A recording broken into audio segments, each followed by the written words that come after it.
So now we're going to do the annual Q&A, which is my favorite part of the year.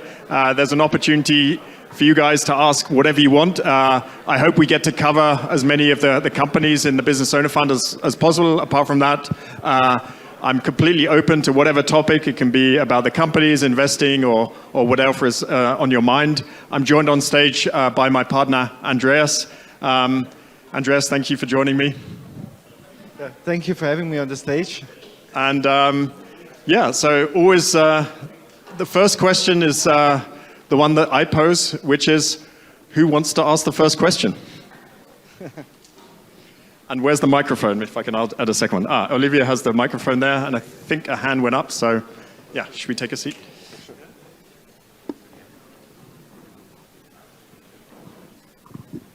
Hello, Stefan Rohnbacher, a private investor from Hamburg.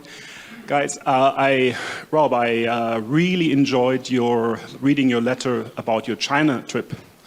And this fall, I also was in a study tour in China with a group of tech entrepreneurs, and I felt like I was 10 years too late or something of going there. And I was just wondering, what are your current thoughts about investing in China sectors more than geopolitics? So more around the sectors, so not the whole kind of political type stuff. Yeah. You know, as you know, I'm a long-term bull on China. I feel it's like an increasingly shrinking minority. But whenever I go there, I'm just unbelievably impressed by the rate of development of the country. When you walk around a European or a North American city, things tend to look the same as they did 5 years before. In China, it's just the complete opposite. We're seeing increasingly Chinese companies, it used to be the case, people would argue, yeah, they can make stuff cheaply, but they're never going to create a global company. And now we're seeing the phenomenon of companies like TikTok, PDD, which we actually invested in earlier this year. So I think a lot of the kind of things that people said wouldn't happen in China, on a positive front, are happening, and it makes me really very optimistic. In terms of which sectors I think are the most interesting ones, for me as a sort of a non-Chinese speaker, where I found that the easiest to kind of access is more the kind of, I would say, the sort of the tech type companies. It's a very dynamic space. There's hundreds of companies there. All of the disclosure is in English. So that's where I found myself to be very much at home. But I also think, if the first stage of development was dominated by the kind of the production type companies, increasingly we're seeing service champions come up. My friend Stephen Shen from Ocean Link Capital is in the audience here somewhere today. I think he coined the term of these sort of service champions or something along those lines, and drew my attention to many sort of companies which just have building these incredible franchises in logistics, in hotel management, in chemical storage, chemical transportation. It's really an incredible economy, and I simply can't see what could go wrong, apart from, of course, the whole sort of geopolitical aspect. But that wasn't part of your question, so I'll leave that out. But if anyone else wants to ask, that's fine. I have no, I didn't spend so much time on China as you did, Rob, so I will keep it at that. Yeah, nothing to add. A homage to Charlie. Okay, unfortunately we only have one microphone going around the audience, so maybe if you can already indicate who has the microphone, and yeah, Paolo. Thank you. Two questions about two companies. One is Grenke. Whether I've seen it's not on the list of the top 10 companies. I was wondering whether you still own it, and what do you think how the company is doing in your opinion. And the second one, I was reading just on the train coming here, I was reading about AdLife, and I was wondering if you still own it, and if yes, why, and if no, why? Well, Paolo, thanks for putting the finger in into the wound. No, so I sold most of our stakes in both of those companies, and both I would consider, to be Yeah, I think we made money on both investments over time, but certainly investors who invested more recently in the fund wouldn't have made money. So I kind of would view them as disappointing investments, maybe for two very different reasons.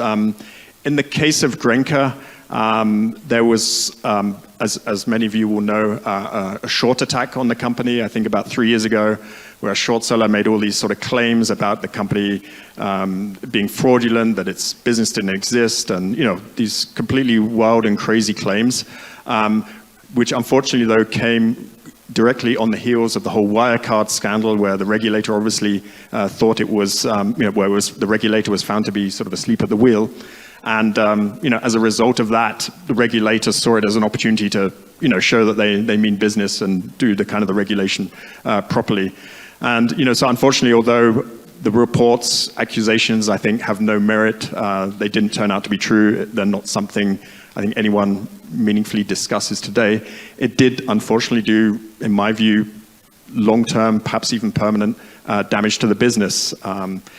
It lost 3 years where it was completely tied up with all the regulatory investigations. Those were 3 years where competitors gained market share, and particularly, I think, in Southern Europe, Italy, and where the organization was changed. The entrepreneurial spirit, I think, was lost to a certain extent as Mr. Grenke stepped out. And if I look at the supervisory board today, it's filled with lawyers. Nothing against lawyers, but I think managing risk needs to be an aspect of running a business, but it can't be the aspect.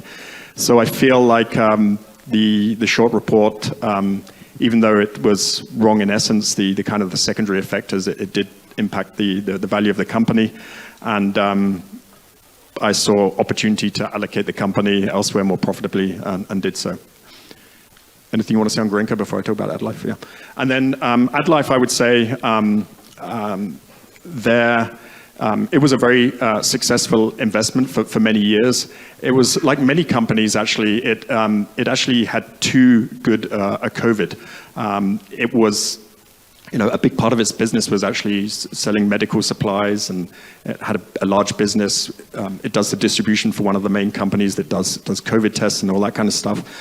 And so their sort of revenues and earnings really exploded during COVID, which was great. But sometimes these things are actually more of a curse than a benefit, because it didn't lose sight of its sort of cost consciousness, which maybe some companies did in that phase. It still remains a very lean, a very profitable business. It did, unfortunately, though, lose its discipline around capital allocation. And seeing that these COVID revenues were at some point going to disappear, I think they thought they needed to make lots of large acquisitions, which were not the typical type of acquisition they make, and that sort of led them a little bit away from what their kind of core value proposition is. And it was a profitable investment, but increasingly the way the portfolio of their companies was put together, and the lack of discipline around capital allocation led me there also to believe there's perhaps better opportunities elsewhere. We see similar patterns many times when a share price gets very high. Management may feel compelled to make a big acquisition to justify the share price, and they make it even worse by that. So I think we have to be very aware of that and be careful when a company acquires a big business just in order to justify the share price. Lesson learned. One there. Yeah. Yes, I have one question. Looking back to your former investment of Novo Nordisk today, would you say, well, that was a very brutal lesson I learned? Or would you say, well, looking back, I would do the same again? Or how do you look at it today? Well, there was sort of, I guess, the opposite lesson. So we invested in Novo, I would guess, almost 10 years ago. And at the time, I think we had the variant perception that although it's obviously a pharmaceutical company, given the sort of the way that diabetes is a chronic disease, you need sort of insulin effectively for the rest of your life if you get it. It was more like a sort of a Coca-Cola type business where there's a sort of like a repetitive sales, as opposed to a pharmaceutical company where typically you have this sort of big spike in sales when a drug is sort of successful, and then goes down very, very quickly when it comes off patent. So it was a wonderful investment for us. I learned a lot from it. We made a lot of money, but I did sell it, I would guess, probably 4 or 5 years ago now, maybe less. And since then, it's done even better. And that was because of the incredible success they've had with this GLP-1 franchise. These are drugs which are considered to be wonder drugs that help you to lose weight. At the time I sold these, that drug was actually not only developed, I think it was even released and available on the market. So it was something I was aware of, but I never imagined it would have the success that it did. And I think part of that is because of the way it sort of came into pulp culture. But that's something I don't make any criticism of myself about. I don't think, if you'd asked me 10 years ago, would you be able to predict whether a drug becomes part of the pulp culture? I would view that as firmly out of my circle of competence. So my conscience is clear on that one. Andreas was also invested in Novo for a long time, so maybe you have a perspective on it. So I think the success they've had with semaglutide was almost visible that it would be coming, but then again the valuation was always quite high, and if you modeled it out a few years, their profits would be so much linked to semaglutide that I was nervous about that, because every compound can turn out to have some negative side effects and has to be taken off the market, and so if basically the major part of the profits is linked to a single compound, it's a risk, and the valuation did not take that risk into account. They were always valued at price earnings ratios well above 30, and so I felt like there were less risky opportunities around. Yeah, so a funny anecdote. On our family holiday a few weeks ago, I was sitting on a boat, and there was this guy sitting opposite me with his wife, and I didn't recognize him, but I recognized the voice. He had this sort of Danish accent, which was very distinct, and I was sure he was actually the head of R&D of Novo Nordisk, and I asked him, and in fact it was, and he had these sort of gleaming eyes, and he was talking about that day we met, that a study had come out that semaglutide also helps with renal disease, so helps people with kidney problems, and he thought maybe even it could delay kidney disease long enough that you would no longer need kidney dialysis. So he had this incredible excitement and glow, and then he asked me if I was still invested, and that sort of put a bit of a damper on. But as I don't want you to feel sorry for me. I think there's one group of people you need to feel even more sorry for, and some of them are here today, which are the folks from the Novo Foundation. So they're tasked with managing a portfolio of assets which do better than Novo Nordisk. So if you see them, you might want to console them a little bit. Okay, the next question. Olivia, maybe because we only have one microphone, once someone's asked their question, you can take the microphone back and then give it to the next one. But I think there's one at the front here. Thank you. Thank you. Hi, I'm Arni from Italy. I'm thinking in terms of position sizing. I wonder, how is your thinking evolved about sizing the right amount to size the right opportunity? So the progression, like how you were thinking before it, how you think of it now. Yeah, so Andreas is a mathematician and actually a math Olympiad at school, and so a brilliant mathematician. I'm someone that flunked maths and sort of, I think, gave it up when I was about 16, so I'm curious whether our answers are similar or different here around sort of position sizing. But I've always had like a very sort of, I've had a philosophy about position sizing which hasn't really changed since the very start of when I started investing.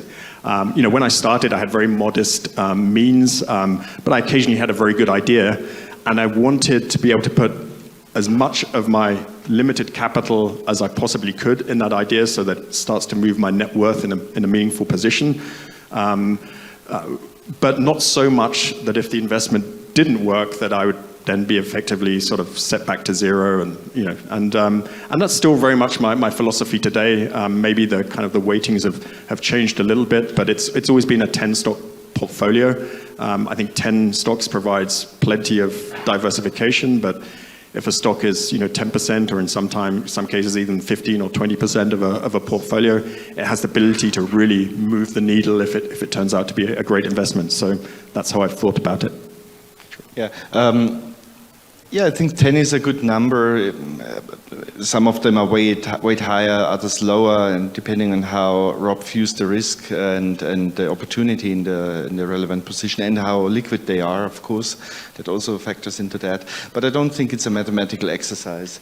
So we very much judge. That's a relief. So we very much judge the business quality. So you can size an investment bigger if it's a less risky company, if it's a more liquid company, maybe at that. And our risk management is not just linked to the number of positions in the portfolio or position sizing. It's also what kind of companies do we buy? How strong is their competitive advantage? How strong is the management team? Do they have debt? Do they have no debt? Are they cyclical? Are they non-cyclical? So risk management starts much earlier than at position sizing. It starts by which companies do we want to put in the portfolio. And once they are qualified to go into the portfolio, I guess we can even take large positions because we avoid really very risky positions for the most part. Hi, this is Armin, a private equity investor from Zurich. I have one question regarding Andreas' comments on Novo Nordisk, because you said if you model it out and it's on the usage of Excel, because as far as I'm aware, neither Warren Buffett nor Charlie Munger is using Excel, and Monish Pabrai is also a huge proponent of identifying opportunities that are so obvious that you don't need to use Excel. Question to both of you, how do you see the usage of Excel? And also, what kind of margin of safety do you apply? Because with taking assumptions, it's always the risk of either be too optimistic or too pessimistic. Thank you. Why don't you take that one first? Okay. Yeah. I hardly ever use Excel to value a business or to model something. I mean, the model is usually in my head, and it's a very simple model.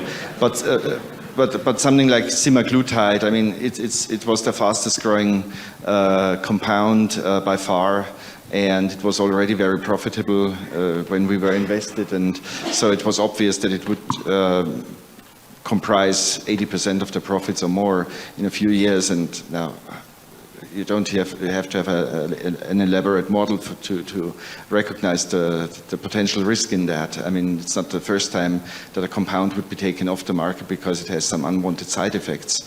Now, using Excel, sometimes I do it, sometimes I don't. It depends a bit on the situation, but it's never really decisive for an investment, I would say. And you have to be careful not to do it with too much of a precision. I mean, in physics, you look always at which precision do you want to give a result. And typically, you don't give the result with a greater precision than the least precise input variable that goes into a formula. And when you value a business, you have, of course, financial data that goes into the valuation model. But you also have a lot of soft facts, management quality, things like that. Now, where is that on the precision scale? It's very, very imprecise. So you should never. But important. You should never put too much weight on the financial data and model it out on Excel and rely on that level of precision when very much hinges on the quality of management, on your judgment of the moat and all that. Yeah, I don't have a whole lot to add to that. When Andreas says he does it in the head, the way we do it is, we're trying to get to a 15% owner return over time, and that 15% can come from, has to come from earnings per share growth over time. We don't want to make money by the multiple going up or down. We want to make it by the business becoming intrinsically more profitable. And 15% earnings growth can come from a company which buys back 15% of its shares every year out of its free cash flow, in which case it could be growing at 0%, or it could come from a company that doesn't buy back a single share but grows its earnings by 15% a year. So within those two spectrums, there's obviously a certain amount of variance, but that's at a very high level what we look for. I do use Excel probably a little bit more than perhaps Andreas, as I find, for example, if I'm trying to really understand the unit economics of a business, I find it very helpful to type that into a spreadsheet. But I think Andreas has a better head for numbers than me, so he probably does that in his head. Okay, who's next?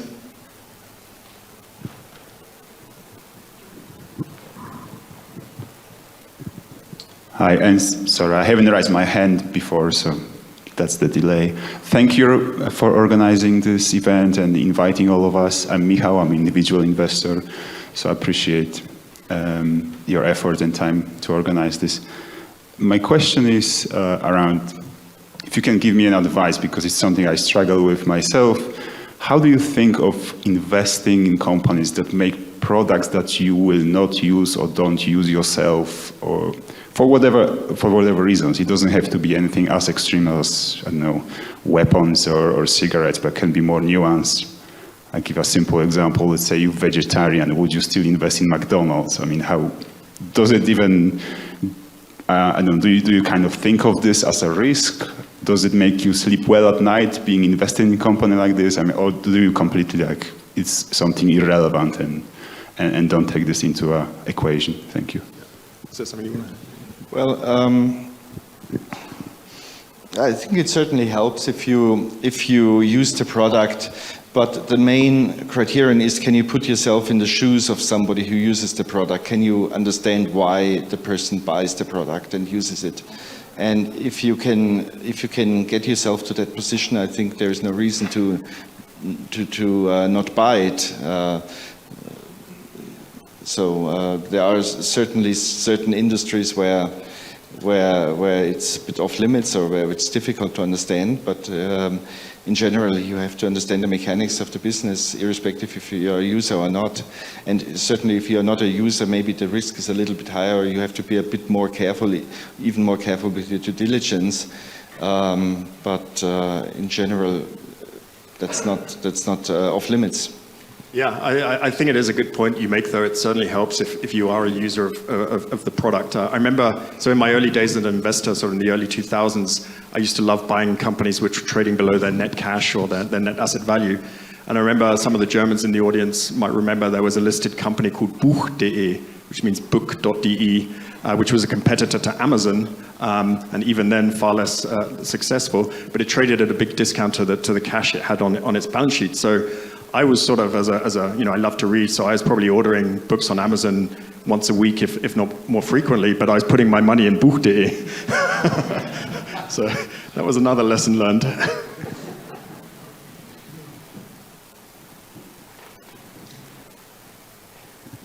Thank you for organizing the event. I actually have a question for each one, if you care. For you, Rob, and you mentioned unit economics, so I might as well ask about Carvana. What are the developments over there, and any comments essentially on Carvana? And to Andreas, I would love to know if you have any insights on the AdTech world, not only on the meta side of things, but the development of advertisement and technology. Yeah. Mm-hmm. I like both the questions. Thank you for them. Yeah. Well, Carvana, where do you start? I think when I sat here this time last year, the stock had probably lost sort of 98% of its value. I think there was a complete and utter consensus that it was as good as dead, that the business model didn't work, and it was just a question of time before it was filleted by the sort of the bondholders. And what a difference a year makes. Share prices probably up, I don't know, probably 15x from where it was last year. Still far below its lows, but certainly no longer on its lows. But much more important, we don't worry too much about share prices. Much more important than that, I think the business is in fantastic shape. And Carvana is a company where I do model the unit economics for myself in Excel. helps me to understand the business better and how the cars they sell, how that kind of filters out into different levels of gross profit from different buckets. So they have the financing side, the sale of the metal, so the used car. So there's different components to it, but all of them are really firing on all cylinders now. The debt situation, I would say, is completely resolved without there being really any meaningful dilution to shareholders. And most encouragingly of all, I think everyone can see today that the unit economics are working very well, but the fear is, well, what's going to happen when they start to grow again? Is then, are we going to go back to being a kind of a loss-making, high-growth company? And I got a lot of comfort on that point just before Christmas. So I think early December, I went first to Phoenix, where I met with Ernie and the team there. And then I actually became an honorary member of the Carvana Investor Relations team, as I got an airplane from Phoenix down to Orlando, where there was a capital market day happening. So I was sort of flying with the team, and they really sort of took me to their heart, I think. And then we did the capital markets day in Orlando at one of their newest reconditioning centers, so one of these enormous factories where they effectively repair the cars. And the really encouraging thing to see there was just how much capacity they have on hand. So, for example, the reconditioning center that I saw has 2 lines which can run in 2 shifts. And when we were there, it was currently running 1 line on 1 shift. And throughout the business, it's the same in terms of car haulers, capacity in the logistics network. Basically, the capacity is all built out, and that has 2 incredibly positive effects. The first is, they're in a very different situation today where they could grow very rapidly, but without having to build out the infrastructure. When they were growing fast 5 years ago, they had to be building at the same time they were growing. And the second is that growth should have very little incremental cost involved with it. So not only should the unit economics hopefully not deteriorate, they may even improve. So I'm very excited about it. I think these are things we're going to see in the next 12 months. So let's see where we are when I sit here in 12 months' time. If I'm wrong, I'll admit it, but it's not always investing. You get to test a hypothesis in such a short period of time, so it'll be very interesting to see what happens in the next 12 months. Regarding ad technology, we never really invested in any provider of ad technology per se, but it was always important to invest in a platform that is controlled by the company, and they have the necessary scale to develop ad products for the platform, like Meta or like Google. Any technology company that provides a certain ad technology that works on other people's websites is prone to disruption, and these technologies are often short-lived, and there's often not much room to maneuver if some legal environment changes. So that's why I think the outcome was always to avoid such companies and invest in the platform companies, in people who really control the platform, and where the usage of the platform is driven by network effects, things like that.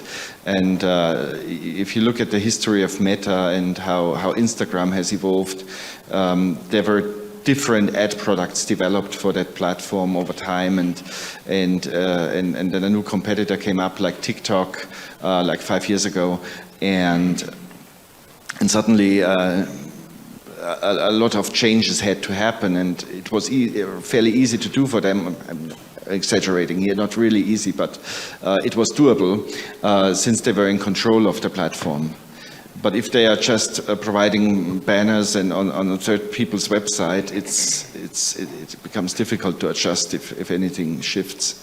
So from that perspective, I would say we would not like to invest in ad tech, in an ad tech business per se that doesn't control the platform. Did that answer the question? I see a thumbs up. That's great. I see a few people standing. We do have a few additional seats put in the front if anyone would prefer to sit. If you're happy standing, that's great. Who has the next question? Andrea. Hi. So I have a follow-up question on how you think about your sources of return. So what I heard is that you target a 15% return, which would either come by a company growing or by the share count decreasing, but if there is a company that trades cheaply, you don't really give much weight to the multiple increasing.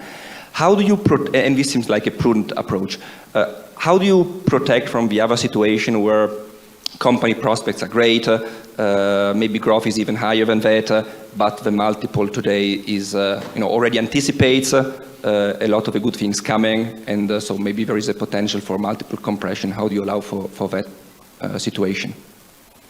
Yeah, I mean, if you kind of work through the kind of the mathematics, if you really believe a company can grow at 10, 15, 20% per year for a very long period of time, it really doesn't matter too much whether you pay 10 times or a 20 times multiple. It's much more important to be right about that sort of growth assumption than really worry too much about what the multiple is.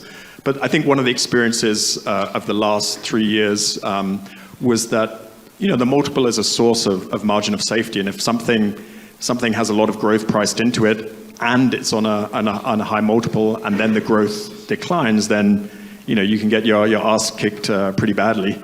Whereas if it's on a low multiple and then the growth declines, then it's fine. So I would say there's the sort of the pure sort of mathematical approach, which would indicate probably doesn't. I mean, of course, you prefer the lower multiple, but in the big scheme of things, that's not the really decisive factor.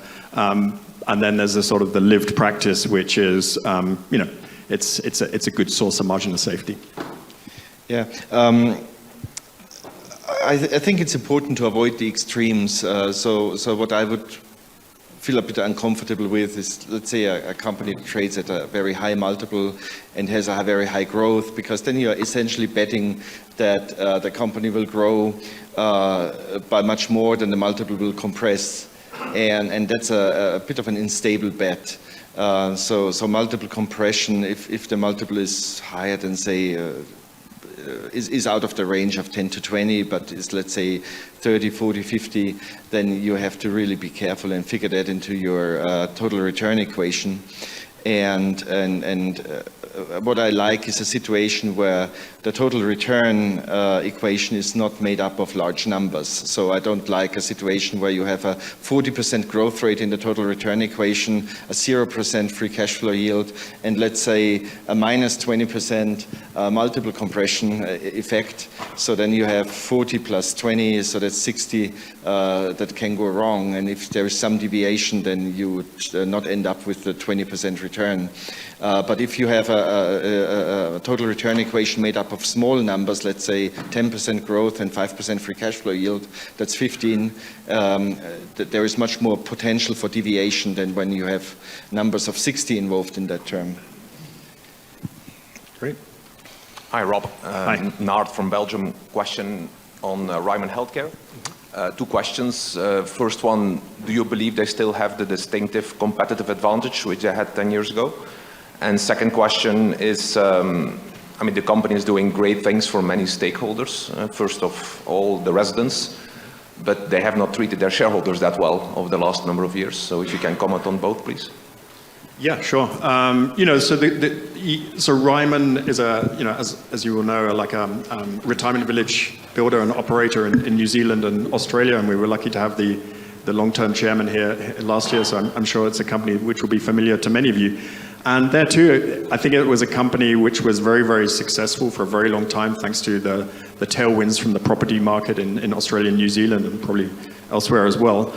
And unfortunately, a lot of companies, when things are going really, really well, that discipline tends to get lost, and probably dumb decisions get made. And in the case of Ryman, that meant probably building too many new villages and paying too much for them.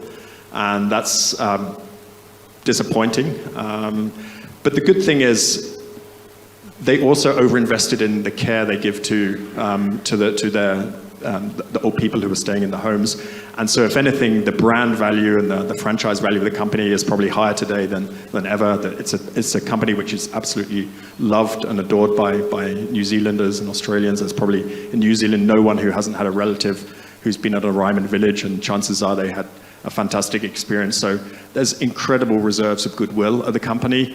And that's the right way around for it to be. A company with lots of goodwill, it's kind of easy to fix, the kind of the dumb, capital allocation mistakes in the past, or to realign costs and all that kind of stuff. That's just a financial exercise which probably takes a couple of years. But if you've kind of destroyed your brand value, that's something that potentially you would never get back. So, it's disappointing that they lost a little bit of discipline, but I'm not worried about the long-term perspective of the business. And, if you listen to the answer I just gave, I said, when things are going too well, then companies tend to kind of lose discipline. There's, of course, a reverse to that. Charlie Munger always says, invert. And the invert is when you have the wind in your face and things are going less well. That's when, kind of hard decisions get made, discipline comes back to the business, minds are focused. So it's kind of fascinating to me as an investor, and I think it creates an incredible opportunity for active stock pickers like us, is that oftentimes when things are going badly for a company, the share price is down, but they're also making decisions which are going to make the company much more valuable. So you have this sort of like wonderful situation where the price you pay is going down, but the value is actually potentially going up, and that's certainly the case, I think, with several of the other companies. Probably Wix as well, where you could tell a very similar story. So no, I'm positive on the company, but I would acknowledge they did some dumb things the last few years.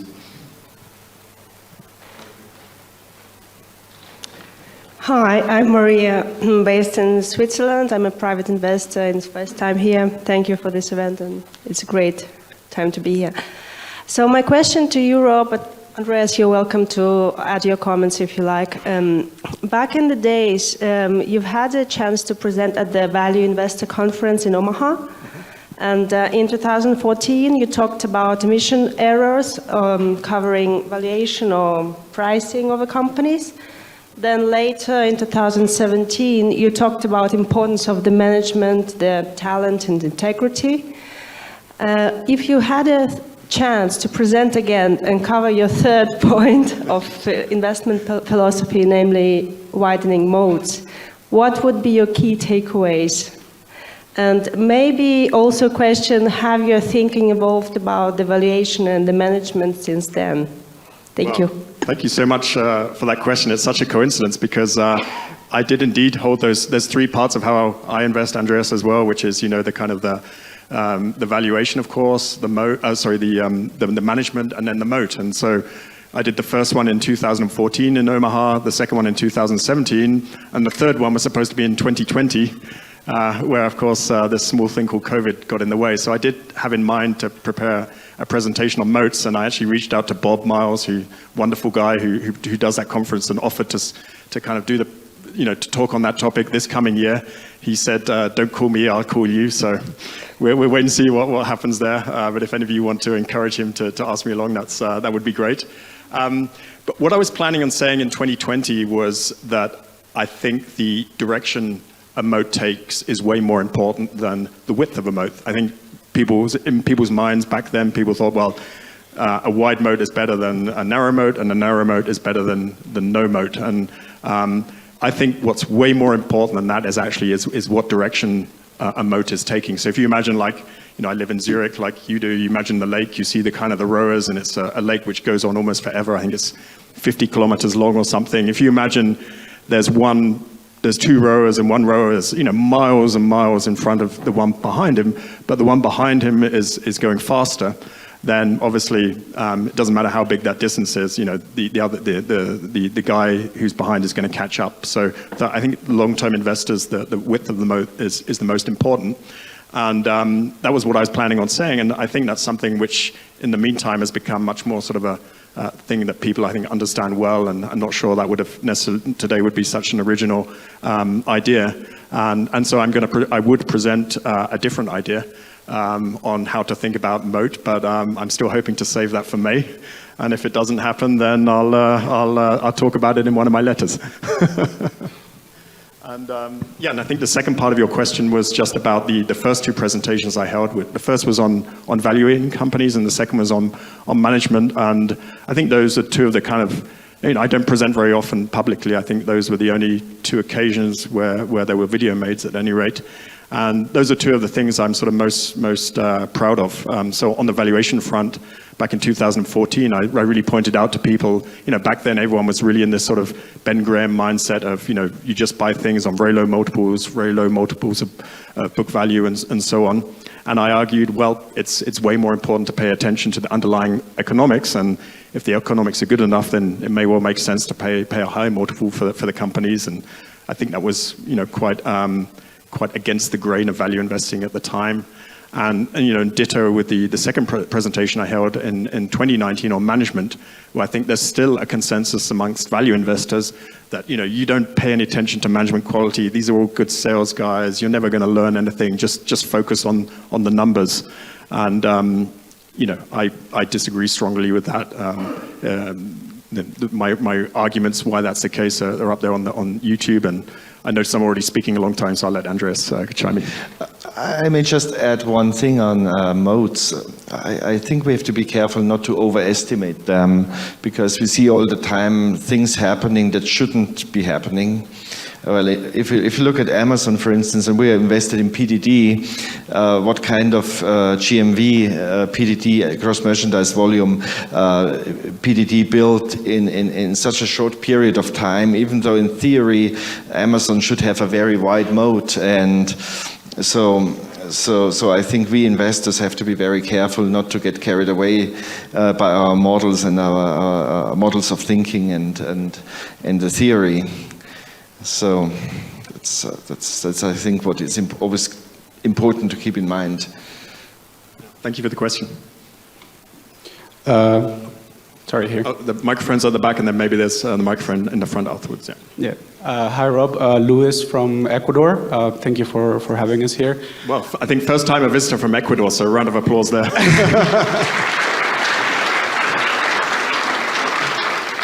Thank you. I'm actually cheating a little bit because we live in the Czech Republic, but I am from Ecuador, so not European. We take the easy wins here. Yeah. I just wanted to ask you and get your opinion on your framework for investing in financial services companies, especially that trade-off between growth and the quality of that growth, since it's very easy to grow lending companies by just doing bad loans and not caring that much about credit risk. And also, as a follow-up, your opinion on banks and banking as a business, and how do you look at that? And if maybe during the banking crisis you were diving deep into some banking stocks and you were looking at some banking businesses, or if you were more, I know you bought Interactive Brokers, which is a financial services company, but it's obviously different, so it would be good to have your opinion on banking. Yeah, thank you for that question. So I've invested extensively in financial services companies, have at least one in the portfolio today in credit acceptance, whereas Andreas tends to avoid financial services companies, so you may find we have two very different arguments. I'll say my opinion, and Andreas can chime in. So I really sort of came as an investor in the great financial crisis, obviously in 2008, which was the year my fund started. And as a value investor, you try and invest in those places which are out of favor. And as of course you will remember, the one place which was most out of favor in 2008 was banks and financial services companies. So I was like a sort of a moth to light in that sense. That was the sector I went to find ideas. But I realized very, very quickly that although investors were all kind of throwing out financial services companies, didn't want to know anything about them, there was a tendency for the baby to be thrown out with the bathwater. Not every financial services company is a traditional bank or a traditional insurance company. You have niche lending businesses. You have very niche sort of subsectors within this whole financial services space. And so I've never invested in, I think, like a traditional bank or a traditional insurance company, but I have invested in sort of niche, very specialized niche players in that space. So there's Credit Acceptance, which is a subprime auto loan lender. There's Trupanion, which is obviously a pet insurer. There was Grenke, which does this small ticket IT leasing, and so that for me has been the kind of the sweet spot, and actually also Interactive Brokers more recently. But Andreas, why don't you give the other side of the argument. I actually don't disagree that much in avoiding. I mean, I tend to avoid financial services companies because most of them don't have a strong moat. But if they occupy a niche, then it would be more investable. Like, for instance, in the case of Interactive Brokers, where I also own shares of, and I'm a big fan of the company in their culture of automating everything. They too should be careful not to be too much carried away with automation, because classical customer service is also important. But I think they're moving in the right direction, and that gives me comfort. I'm also a user of the product, so I think I'm very comfortable with that. I understand every aspect. But oftentimes, financial services companies also tend to be of higher risk because they're a bit of a black box. If they are a lender, you don't know how good the lending book is, which is a risk that you cannot really avoid. And it's also oftentimes that financial services companies are very complex business. If you read the annual report, it's maybe 3 times as long as that of a services or a manufacturing company. And for that reason, I would say, is it really worthwhile to spend so much time on understanding a financial services business when you can in the same time read through 3 annual reports that are much easier to understand and much shorter? You probably would find more ideas from 3 reports than from 1. Yeah. I think it's fair to say we would probably never invest in a traditional bank or a traditional insurance company, which I think was part of your question. But no, I think on the niche players, you can sometimes get the kind of the level of transparency you need, and for me, that's what I've looked for. Yeah. I think Alex, you have a question before? Yeah, I just wanted to add something on the moat team. You know, I think the moat team was framed by Buffett a long time ago, and probably the moats that he saw and he had were pretty deep and strong. Now they get easily more attacked, and they're more dynamic. And when a company starts outright, sometimes it doesn't have a moat, so a moat gets built, and it gets built through good execution and good decision making. So, and then afterwards, when you have the moat, there's the risk that you get complacent. You know, you say, I have a moat, so the business is easy, and then comes Pinduoduo and makes your life much harder. So do you have some tricks or some frameworks to assess good decision making and good execution because you meet a lot of companies and you meet a lot of management teams? How do you try to assess that, or you have some tricks? You're exactly right that a moat in itself is not enough, and I think it was implied in your question, can even be a disadvantage if it leads to kind of complacency and that kind of stuff. And so I guess the kind of the seed of the answer to your question is in the way you pose it, that I think you have to be very alert to which direction the moat is going.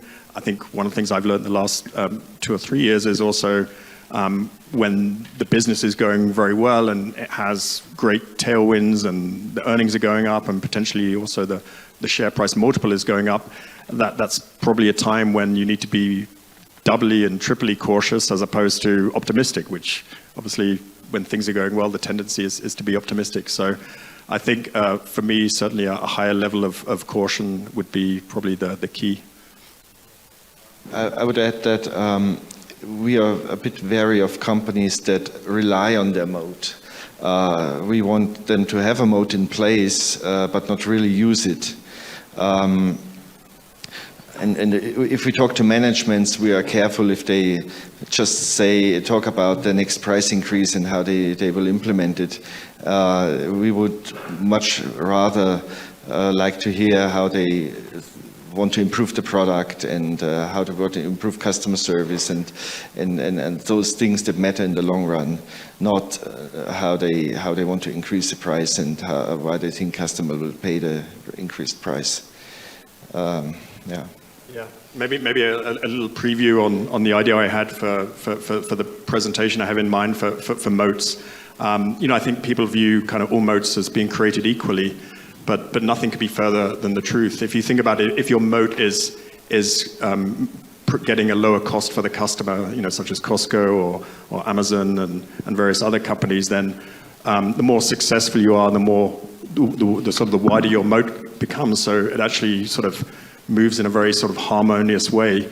And if you contrast that with, for example, switching cost, the more the switching cost is, the more difficult it is for the customer to leave your product, which probably leads to the product deteriorating over time, increasing the long-term risk. So, I think some moats benefit from the passage of time, whereas others almost inherently suffer from it.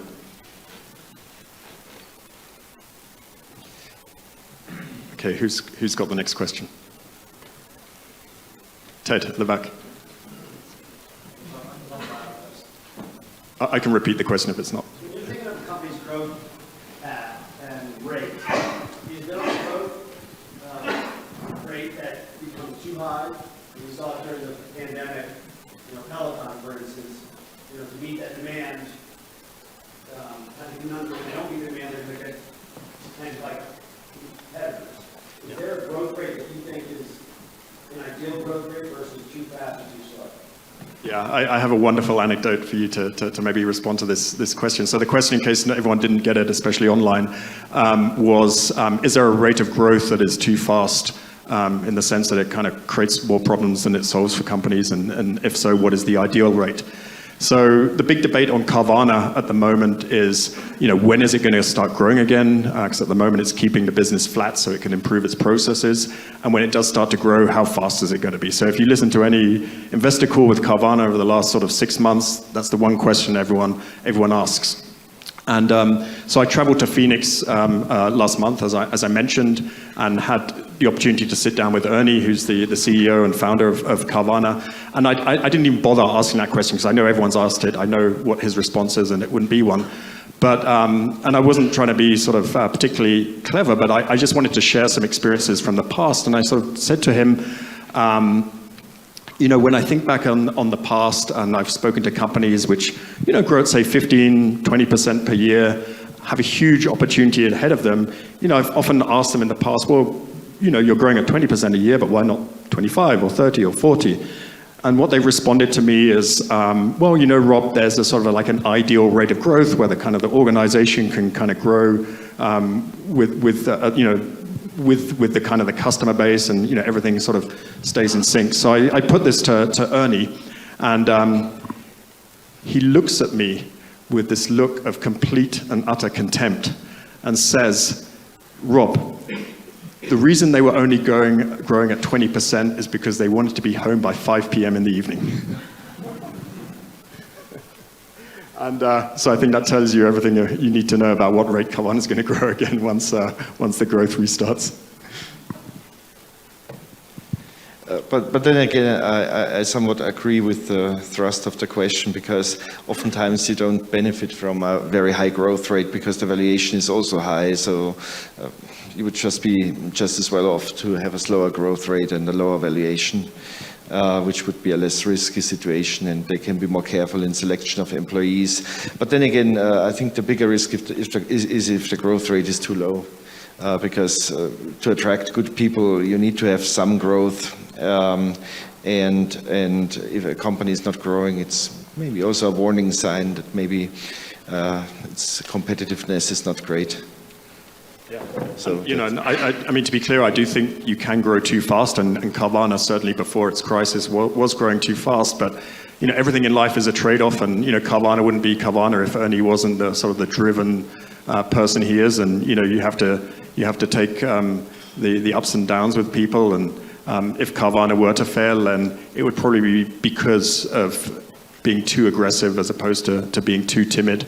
So that's certainly something to track. But having a maniac run a company with a huge opportunity ahead of them, I think is actually a pretty good place to be. But like everything, there's a risk, and I think we're being paid for that risk, but time will tell. Well, first, thank you again, as all the audience is grateful for your openness and warmth. Never lose it, and continue as you do, and as you are. Thank you, John. And two small questions. The first one is, because we have been talking about moats, which company in your portfolio has the nicest moat from your point of view? Okay? And the second question is, the human and the decision-making process that you are taking, because now Andreas and you are cooperating more, I guess, more closely. And how do you feel? Is it doing? And how do you think it is improving the idea generation, the idea study? So these just two small questions. Yeah. Just define, when you say the nicest moat, what do you have in mind? I mean, you said there are different kinds of moats, some that usually are better than others, or maybe you can find in your portfolio that this is the moat I like the most, and maybe it's growing faster than others. And I think there's two types of moat which are the most valuable ones, or maybe two and a half. Clearly the nicest, to use your terminology, is a sort of economies of scale shared type of moat, where the more successful you are, the better the value proposition you're providing for the customer. And if I look at the portfolio, I would say probably Ryman is the one that exemplifies that the most. And then probably the second type of moat, where you really align sort of the company around the value proposition to the customer, is probably a network effect.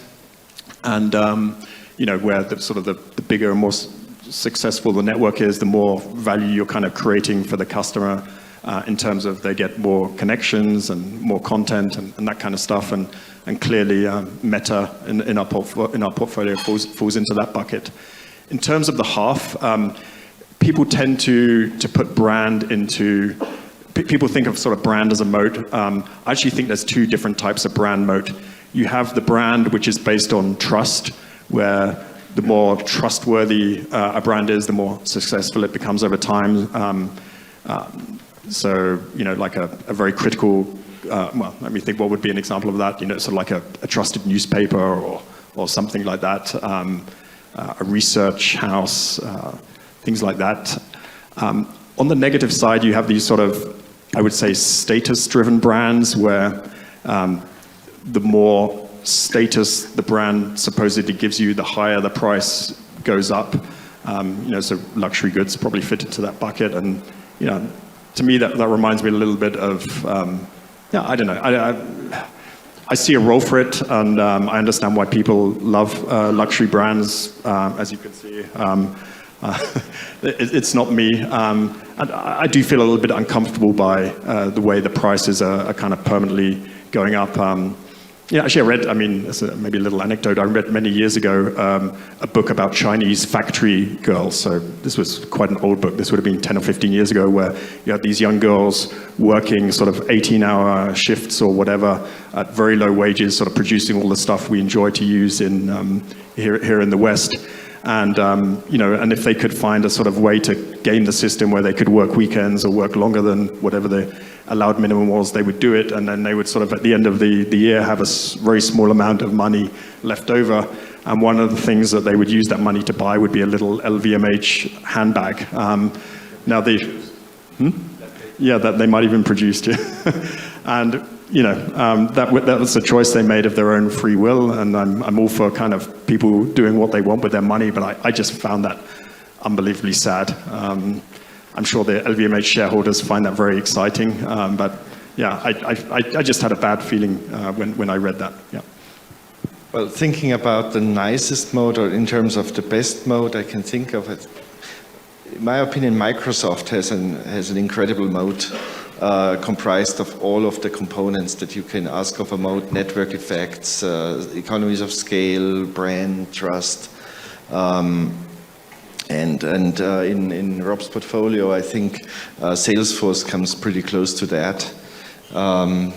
They just have switching costs. They have economies of scale. They it's really it's an industry where things don't change that fast. It's not as short-lived as, let's say, social networks, where we have seen Meta being attacked by competitors every 5 years or so on average, and having to adapt to that by making big changes to their business.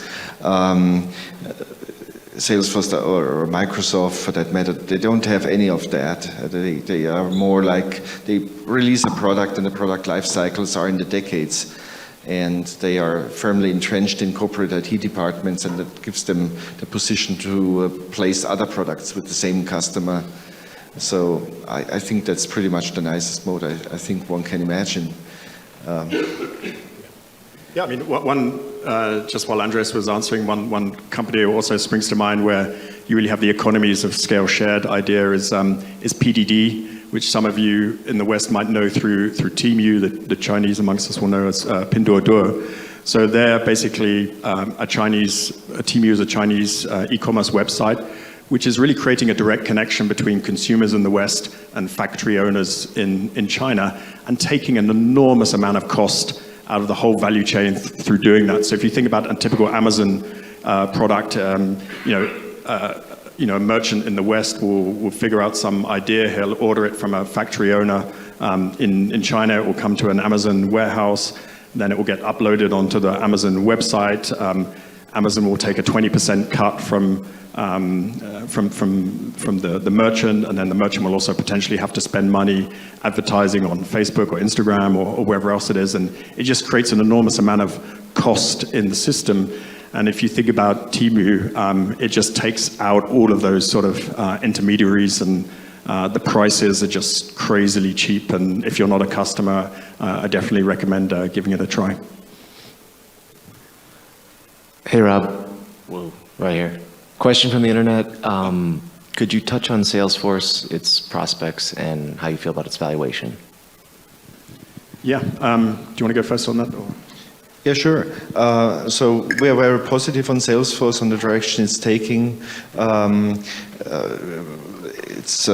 When we invested in 2021, we coincidentally invested at almost the same time without talking that much about the investment at all.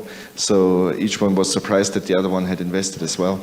So at that time, Mark Benioff announced that they were discontinuing their acquisition strategy and were more focusing on organic growth and wanted to achieve a higher profitability. Up to that point, they had almost zero profitability. And it then didn't happen in the following 12 months because at the same time the market slowed down and they had to restructure in order to achieve a meaningfully higher margin. But they are now at about 25% or 23%, let's say 23% without any special effects. And I think they can go much higher than that over time. And the products still have a lot of room to grow, and they have a big opportunity from artificial intelligence that they just put an AI layer on top of their apps and thus create a lot more value for their customers and then somehow monetize that value. So yeah, I think AI is an incredible opportunity for them. You know, if you think about a sort of a CRM solution, a big part of it is sending emails to people, and the more personalized an email is, the more likely it's going to convert to a sale. And of course, AI allows that at scale. So I think there's an enormous amount of opportunity there. But also on, just on the topic of margin, there's a company Andreas and I visited a few years back in Sweden called Lime Technologies, I think. And it's a CRM solution just for kind of the Nordic space, very, very nice business. And, I think at the time it had about 100 million euros in sales. So, probably less than 5% of Salesforce's sales, so tiny by comparison. But even then was operating with a 30% EBIT margin, which is a point where Salesforce even today isn't yet at. So I think there's a lot of room for Salesforce to expand its margin. Yeah, I think it's even smaller than that. I think it's 0.2% of Salesforce's size. So, the mathematician. I was safe with -5. It's incredible that they achieve much better margin than Salesforce has now, that they are growing at the same rate, that they are more vertically integrated. So I think much of the margin is not driven by the moat, but by the desire by management to realize it. And that has been neglected at Salesforce for too long, but they have now, I think, changed course.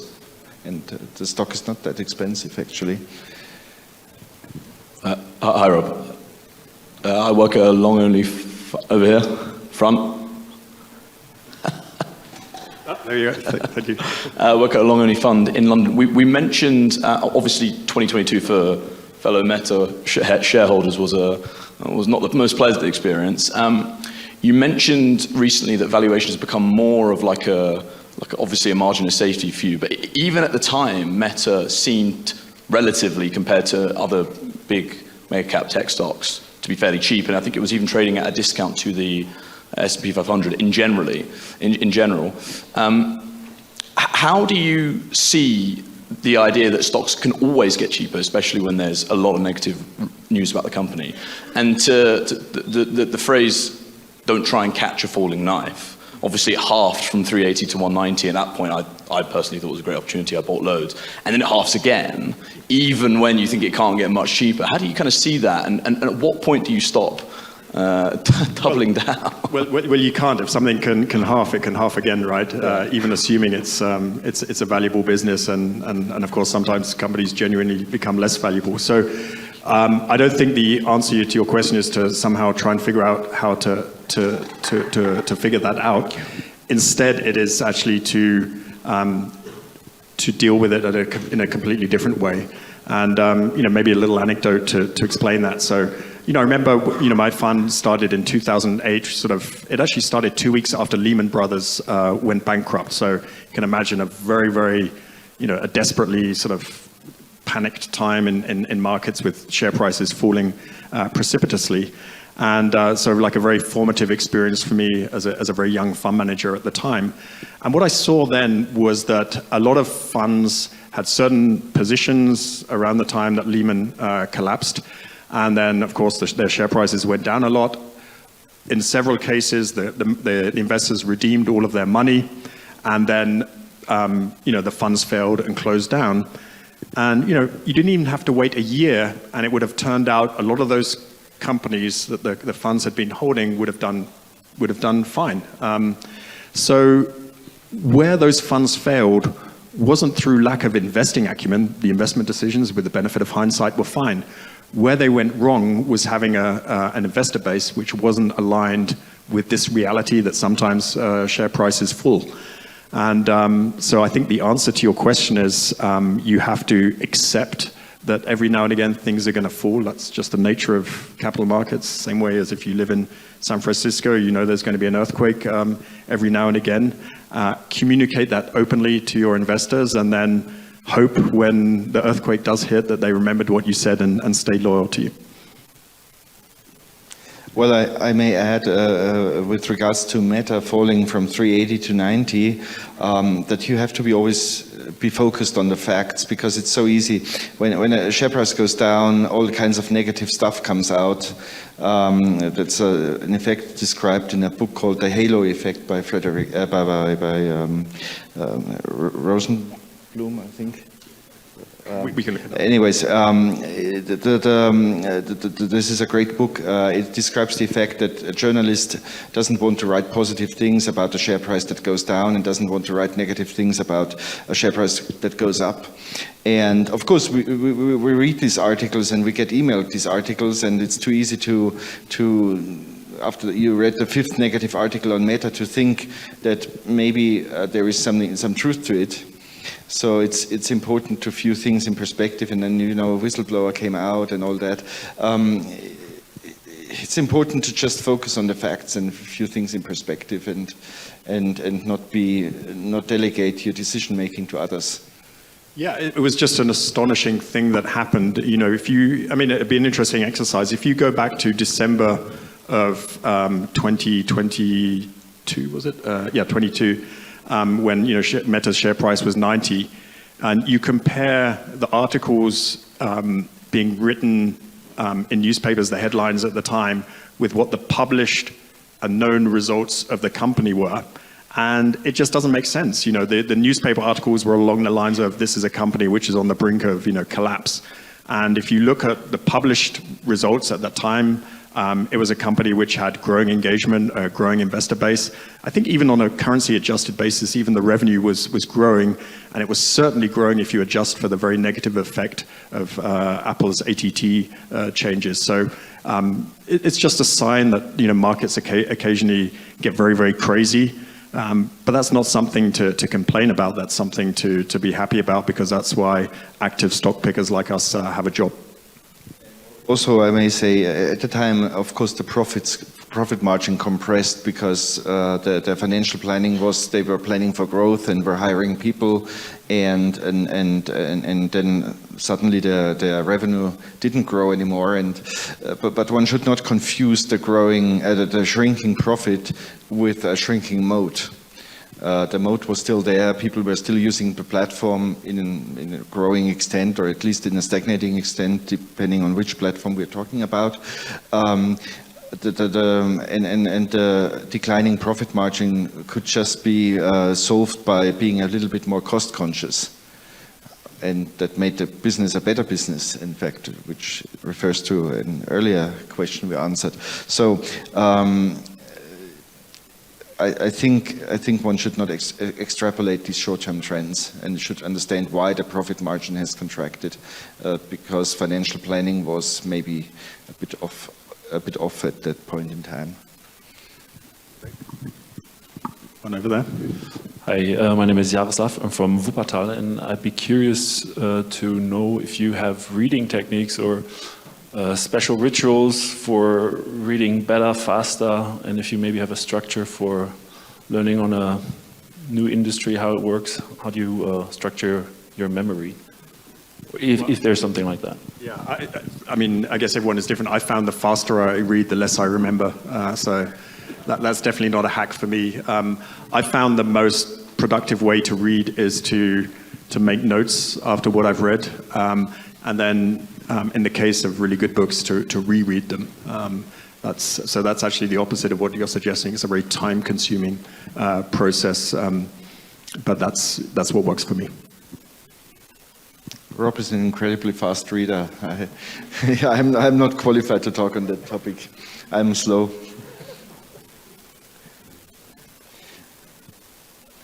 Okay, one right at the back there. Oh, there, and then there's one over there. Yeah. My name is Valentine, I'm from Italy, and speaking about books, I think there are a lot of vivid reader and avid reader among us. So my question was, what was the top book of the last year or your favorite read? Thank you. Yeah, so I have two books which I really enjoyed this year.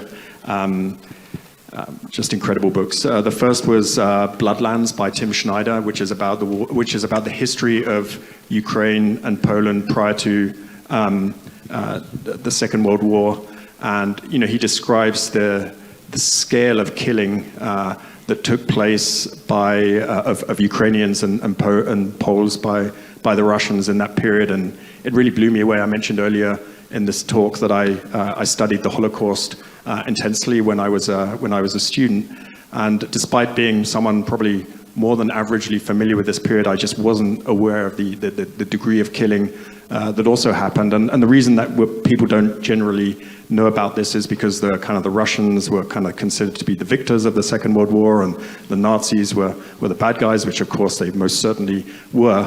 But the Nazis were actually only modestly worse than what the USSR rather than Russia. And so that was very eye-opening for me, and certainly helped me to understand better why the Ukrainians are fighting as hard as they are to for their freedom and independence.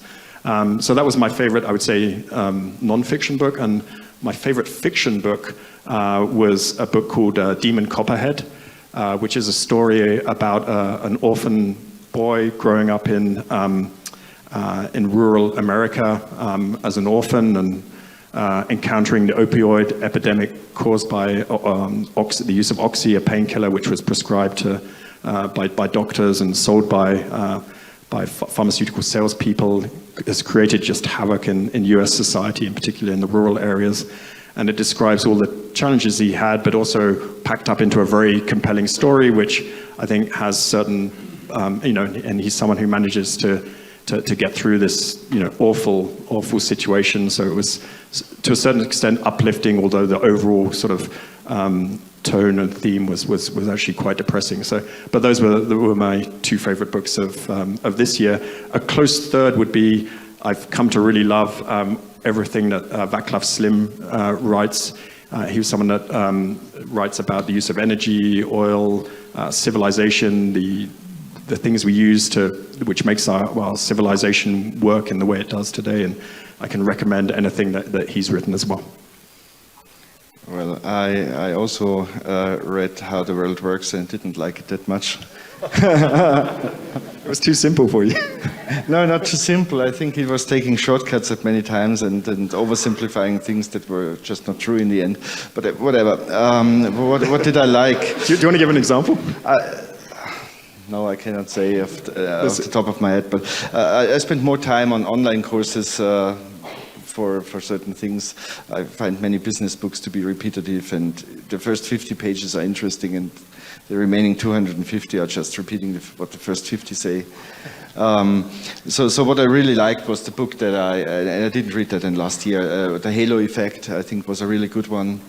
And I also like The Loyalty Effect by Frederick Reichheld, which talks a bit about that the companies are better the better they manage the various kinds of churn that occur in the business, like let's say keeping customer churn low, keeping employee churn low, keeping investor churn low, and how these three effects work hand in hand with each other.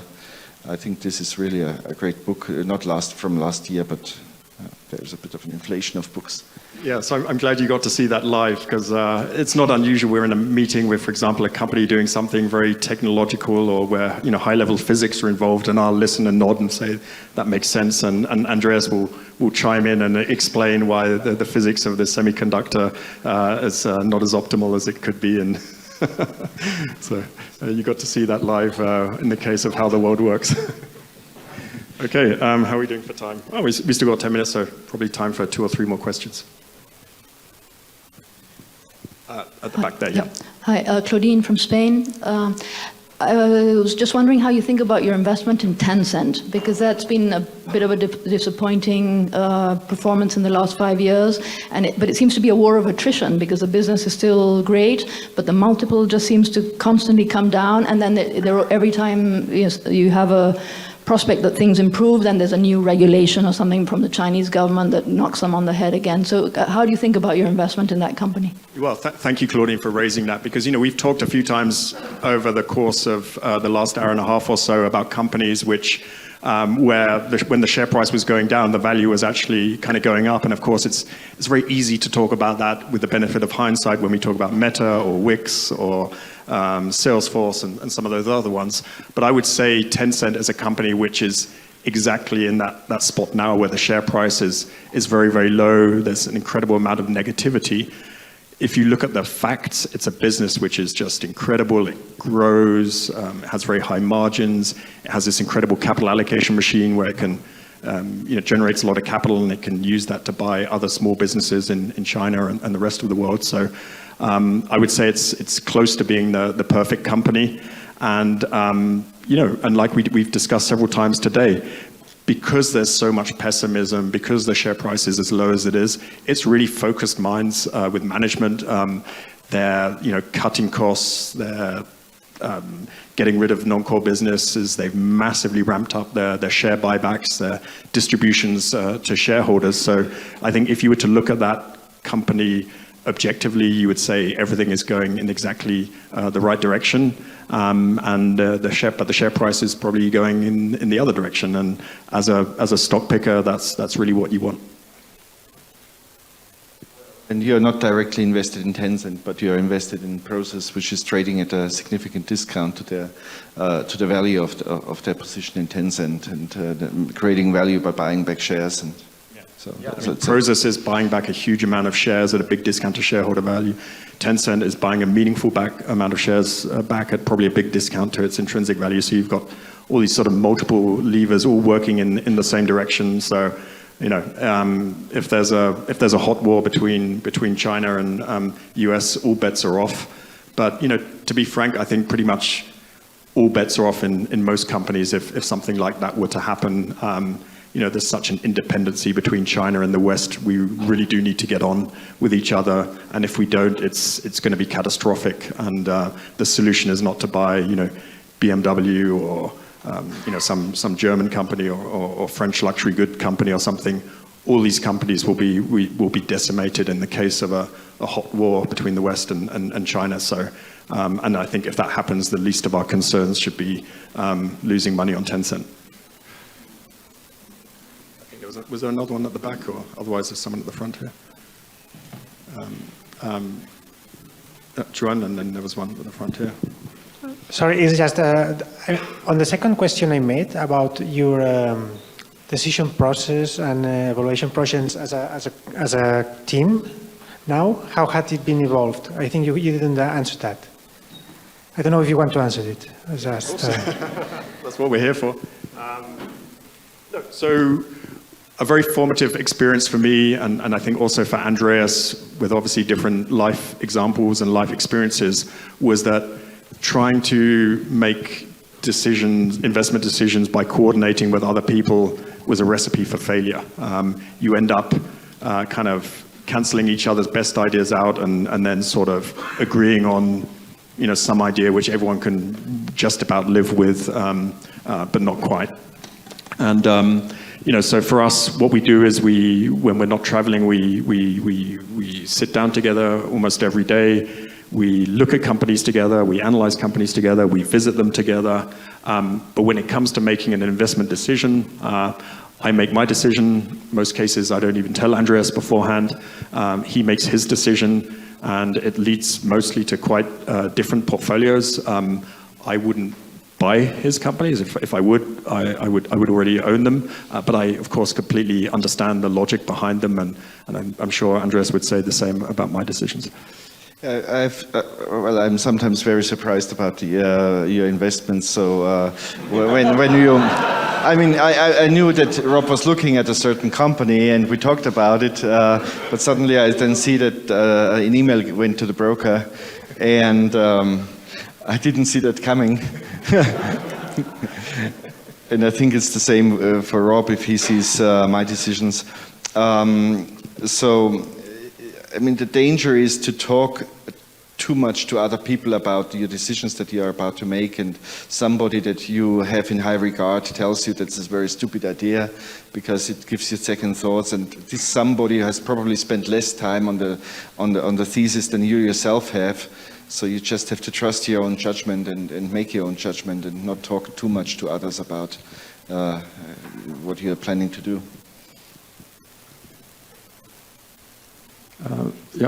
Gianfranco. Hello, it's Gianfranco Rosati from Rentrop Investment Office in Bonn, Germany. So my question is based on two assumptions. If you see the track records of great investors of different styles, from Druckenmiller or George Soros to even Berkshire Hathaway and Warren Buffett, even from his beginnings, it's the combination of two main forces, which is great preservation of capital together with home runs. And on the second assumption is that if you see the home runs were made when it was emotionally tougher to make them. For instance, when a company already owned went down by a lot, such as was the case here in Carvana, for instance. So a question would be for you, for both of you, and with Carvana in mind, what stopped you when Carvana lost 98% of its value and you had an investment thesis in your mind to increase your position as $3 per share, for instance? Was the reflexivity of the market price going down affecting you and stopping you on acting upon that thesis, for instance? And the second question related to China is, how do you see the VIE structure developing to a more easy structure for investors? Yeah. That's it, yeah. Yeah. The problem with two-part questions is I sometimes forget the first part. Just one keyword on that. What are you asking? Sorry. Just the first question. Which was it? Yeah. What stopped you from? Yeah. No, so just to be very clear, I'm certainly not taking any victory laps on Carvana. It's a work in progress. It's a business which still has a lot of debt, which still has to prove that it can grow profitably. So this is very much something a work in progress. So just to be very clear on that, the answer is I did increase the stake in Carvana at much lower prices than where we are today, but certainly nowhere near the $2 or $3 or $5 that it sort of bottomed at. And the